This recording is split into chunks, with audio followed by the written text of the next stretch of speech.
Hello everyone, नमस्कार, जय जगन्नाथ।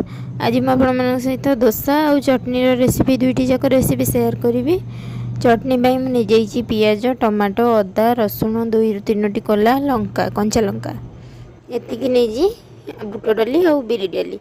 ये देखो जीरा फुटेदेवी जो मन को नड़िया पसंद नुह से चटनीटा से जदि आप नड़िया खावा पसंद करें बिना नड़िया केमती चटनी बनइबे देखूँ। ये मु जीरा फुटेदेली अल्प टिके तेल तापर से बिरी डाली गोटे मुठा और बुट डाली गोटे मुठा पकईकि टे हल्का भाजीदेवी।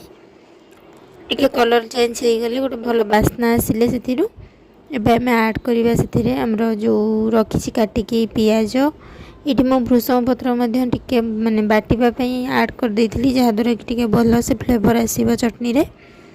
आईटी मु पियाज टमाटो कंचा लंका अदा गोटे छोट खंड रसुण 2 कला एतिकी नहीं। आपड़ जदि पियाज न खाऊे रसुण न खाऊे ताहले आपड़ खाली अदा और टमाटो कंचा लंकार पेस्ट माने पकई पारे कंचा लंका को।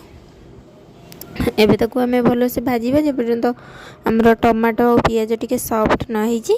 तापर एथिरे मु टिके दे दोची एठी स्वाद अनुसार लूण जहाद्वारा कि भल से सॉफ्ट हो जिवो टमाटोटा जल्दी। तापर लूण देकी ताकू आ गोटे 2 मिनिट भाजिला परे आमर हो रेडी हो चटनी जोटा आम बाटिबा बेस्टा। ये देखूँ सब सॉफ्ट हो गला। तापर मुझे बाटी नहीं जाइए ऊपर छुंक देदेली सोरिष सुखिला लंका और भृषंग पत्र। ये डोसार प्रिपेरेसन देखो मु गोटे दिन आगुरी ही करी। ये मुझे चाउल नहीं तार अधा बिरी नहीं ये मुझे 4 ग्लास चाउल नहीं। आपण मन सहित मुझे गोटे रेसिपी भी यही बैटर रू शेयर करछे जोटा कि है कड़ई पिठा चैनल रे अपलोड अच्छी निश्चय जाइए देखी नेबे। ये देखो मु चाउल और बिरी को भिजई देती एकाथर के बाटिकी ही रखीदी। तो जो मैंने नुआ व्यूअर्स आज देखिए से मैंने जानीपारे तो मुझे क्लिपटा को ये आड करी। चाउल और बिरी चाउल ने डबल बिरी ने अधा तार हाफ आउ माने हमर चाउल आपन जेतिकी नेबे बिरी तार अधा नेबे। आउ से फर्मेंटेशन पाई गोटे टेबल स्पून पकईची मेथी दाना। तापर ताकू आमे धोईकी भल से छाड़ी देबा बतुरिया पाई। तापर ताकू आमे बाटिकी यूज करबा। यहाँ मु धोई फास्ट टैप पानी रे धोईकी तापर आक्वागार्ड पानी रे बतुरई थी।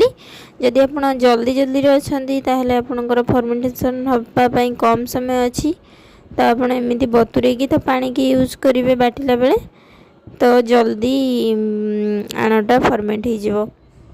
ये देखो सब बिरी और चाउल मोर बतुरी जाइथिला बतुरिकी केमती फुली आसी जिते बिरी और चाउल आप 6-7 घंटा बतुरई थी। आप भल से बतुरेबे तो सब जहाँ भी करेंगे आप पिठा कि जहाँ से बहुत स्मूथ हम।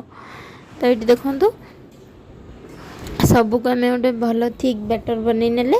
तापर एथि आम लुण पकईबानी सेमती किसी गरम जगार ना सेमती ही घोड़े छाड़ीदबा।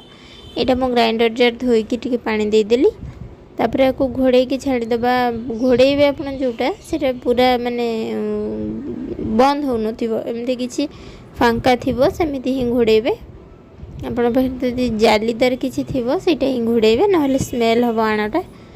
तो तापर देखो आनाटा केमती फुली जाइए बहुत भल से। तापर एबे आपको फ्रिज रे स्टोर करदबा। आउ जहाँ भी रेसिपी आम ओडिया घर रे बना जाए एथिरु आपण 5-6 पिठार रेसिपी बनई पारे। एठू मु गोटे रेसिपी आपण मानकु देखैछि कड़ई पिठा और एटा गोटे रेसिपी आपण मन सहित शेयर करूछि जोटा कि डोसा। ये देखो खाली आपण थिक बैटर बनईकी रखिले से पानी आपण एपट सेपट करि परिबे। एठी लूण देदेली हमर स्वाद अनुसार जेतिकी मु बैटर बाहर करिछि। तापर से टिके आपण चाहिले पानी ऐड करि परिबे जदि आप नरम करने को चाहते जेहेतु मुझे क्रिस्पी करने को चाहूली तो से ही ठीक थिला बैटरटा एमती फ्लोई कंसिस्टेंसी रे थिबो किंतु माने ठीक थिबो पतला कले डोसा भल हेनी। ये देखो तावा ताती गला टिके मु पानी छिटके देकी पोछीदेली जहाद्वारा कि डोसार बैटरटा सबुआड़े जमी भल से लगे। तापर अल्प टिके बैटर नहीं कि सबुआड़े राउंड करदेली। यहाँ देखो डोसा तावा नुह किंतु एते भल से डोसा उठिबो आपण देखिबे।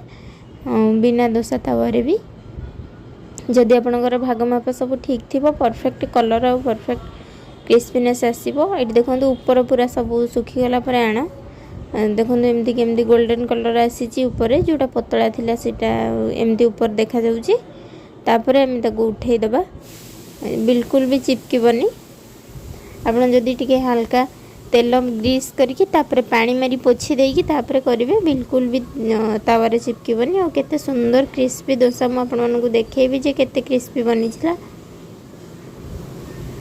गरम अच्छी तो टिके माने फोल्ड करिया पई टिके डिफिकल्ट होउची। देखंतु केते सुंदर कलर आसी पूरा गोल्डन कलर आसी आउ देखा जाउची भी पूरा बहुत ही बढ़िया देखा होउची।